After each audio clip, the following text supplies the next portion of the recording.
नमस्ते. मी रमेश मुकात, ग्रामोदय विचार माध्यमातून आज काल कॉक्रोच जनता पार्टीचं एक भव्य दिव्य असं आंदोलन जंतर मंतर दिल्ली येथे संपन्न झालेलं आहे. कॉक्रोच जनता पार्टीचे जे प्रमुख आहेत अभिजित दिपके हे काल 11च्या सुमारास जंतर मंतरवर आले आणि जवळजवळ 11 ते 3 वाजेपर्यंत ते त्या ठिकाणी होते आणि युवकांना त्यांनी मार्गदर्शन केलं. अभिजित दिपके यांनी जी कॉक्रोच जनता पार्टी काढलेली आहे त्या कॉक्रोच जनता पार्टीच्या वतीनं सरकारमध्ये चाललेला भ्रष्टाचार, जे नीट परीक्षेमध्ये मोठ्या प्रमाणात पेपर लीक झाले आणि ती नीट परीक्षा रद्द करावी लागली आणि त्या नीट परीक्षेच्या माध्यमातून ज्या गरीब परीक्षार्थींनी परीक्षा दिली होती, अनेक परीक्षार्थींनी आत्महत्या केल्या. संपूर्ण देशामध्ये याच्याविरुद्ध आवाज उठवला गेला आणि कॉक्रोच ही उपमा CJA भारताच्या सर्वोच्च न्यायालयाचे न्यायमूर्ती यांनी दिल्यानंतर अभिजित नेटके यांनी त्यावर ट्विटरवर आपली प्रतिक्रिया व्यक्त केली आणि त्याचा प्रतिसाद या भारत देशातील नव्हेच विदेशापर्यंत जवळजवळ 2 कोटी फॉलोअर्स त्यांना निर्माण झाले. असा हा अभिजित दिपके यांनी स्वतः रस्त्यावर येऊन काल जंतर मंतरवर आंदोलन केलं आणि अनेक युवक देशातील तरुणजी जेनजी जे म्हणतात 17 ते 29 वर्षाचे युवक त्या ठिकाणी जमले आणि भारत देशामध्ये चाललेली जी अघोषित आणीबाणी त्या अघोषित आणीबाणीला कुठेतरी व्यक्त केलेलं आहे. आणि जी तरुण पिढी आहे 17 ते 29च्या दरम्यान, जे 1991 नंतर भारताने जो मुक्त आर्थिक धोरण स्वीकारला आणि त्याचा फायदा हा लोकांना होईल, जेनजीला होईल, तरुण पिढीला होईल, ते उभे राहतील, नोकऱ्या मिळतील, गरिबी दूर होईल अशा अपेक्षेने जे काही लोक या ठिकाणी एकत्र आले तरुण, पण त्यांची घोर निराशा झाली. अशात भारतीय जनता पार्टीचं जे शासक आहे, जे भांडवलशाही लोकशाहीला पोषक आहे, या देशातील साधन संपत्ती भांडवलदारांना देण्याचं जे काम जे 78 वर्ष कोणी केलं नसेल ते 10 ते 12 वर्षामध्ये भारतीय जनता पार्टीच्या शहा मोदी शासनाने केले. आणि या मोदी शासनाच्या विरोधात जवळजवळ 2 कोटी लोक विरोधात आहेत, जेनजी विरोधात आहे.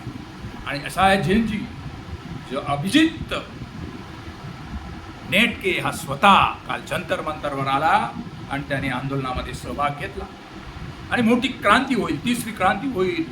आणि जोपर्यंत धर्मेंद्र प्रधान शिक्षण मंत्री याचा राजीनामा घेतला जाणार नाही तोपर्यंत आम्ही उठणार नाही, अशी जी काही त्या गोष्टी ठरल्या होत्या. कुठेतरी लाठीचार्ज होईल आणि तिसरी क्रांती होईल, देशामध्ये अराजकता मावेल असं काही लोकांना वाटत होतं. त्यांचा हे मुळाच झालेला नाही. पण अभिजित नेटके यांनी स्वतः हजर राहून आता आपण सरकारच्या विरोधात आहोत ही भूमिका घेतल्यानं आता जनताला, तरुणांना कुठेतरी एक व्यासपीठ मिळाले. या आंदोलनाच्या मार्फत लोक किती जमली याला महत्त्व नाही, परंतु साधारण 2,500 ते 3,000 लोक त्या ठिकाणी जमली. त्याच्यात काही ज्येष्ठ लोक होती, काही विचारवंत होते, पण जमले हे महत्त्वाचं आहे. या अघोषित आणीबाणीमध्ये लोक एकत्र येत नाही, एकमेकाबद्दल विश्वास, पण ज्या काही ट्विटर असेल, यूट्यूब असेल, याच्या माध्यमातून लोक एकत्र जमतात. आणि कुठेतरी आता अभिजित नेटके यांनी एक रस्त्यावरची लढाई लढण्याचं जे काही निर्णय घेतलेला आहे, या निर्णयाचं स्वागत आहे.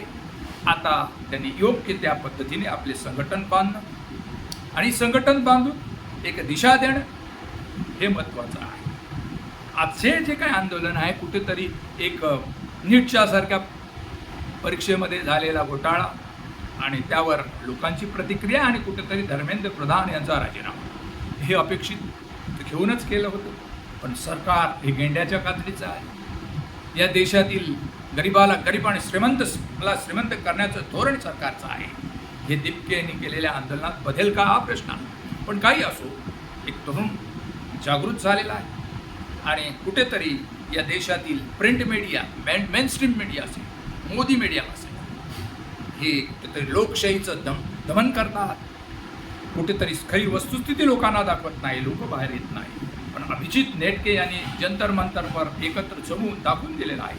या देशातील तरुण डॉक्टर बाबासाहेब आंबेडकरांनी दिलेल्या घटनेचं जपण्यासाठी शिका, संघटित व्हा, संघर्ष करा, हे बाबासाहेब आंबेडकरांनी दिलेलं मंत्र घेऊन तो पुढे आले. आणि आता कुठेतरी लोकशाही वाचवण्यासाठी अभिजित नेटकेच्या पाठील सर्व लोकांनी एकत्र जमणं गरजेचं आहे. निकोप लोकशाही वाढीसाठी अभिजित नेटके यांनी सर्व विरोधी पक्षांना, मग काँग्रेस असो, शिवसेना असो, राष्ट्रवादी असो, किंवा जे देशातील ममतांचा काँग्रेस असो, समाजवादी असो, बहुजन समाज पार्टी असो, किंवा जे पक्ष आहेत त्यांना एकत्र घेऊन कुठेतरी दिशा ठरवा. जे आंदोलन ते कुठेतरी दिशाहीन आहे त्याला कुठे दिशा देण्याचा प्रयत्न या निमित्तानं अभिजित नेटके यांनी करावा, तरुणांनी करावा.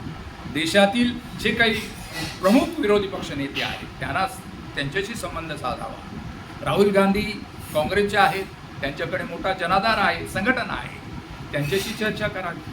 मायावती बहुजन समाज पार्टीचे आहेत, त्यांच्याशी चर्चा करावी. समाजवादी पार्टीचे नेते आहेत, यांच्याशी चर्चा करावी. आपसारखे केजरीवाल असो, सर्व विरोधी पक्षांना एकत्र घेऊन एक मोठ बांधणं गरजेचं आहे.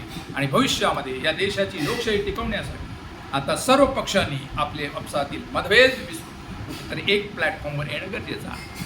अभिजित नेटकेच्या माध्यमातून आपण त्या ठिकाणी बघण्यास काही हरकत नाही. विरोधी पक्षांना खडबडून जागा करणारा अभिजित नेटके याचं आंदोलन प्रेरणादायी ठरेल आणि भारताची लोकशाही वाचेल अशी आपण अपेक्षा करूया. या संदर्भात आपलं म्हणणं काय, कमेंट्स करा आणि माझा व्हिडिओ जर आवडला तर लाईक करा, सबस्क्राईब करा आणि फॉरवर्ड करा. जय हिंद, जय महाराष्ट्र, जय भारत.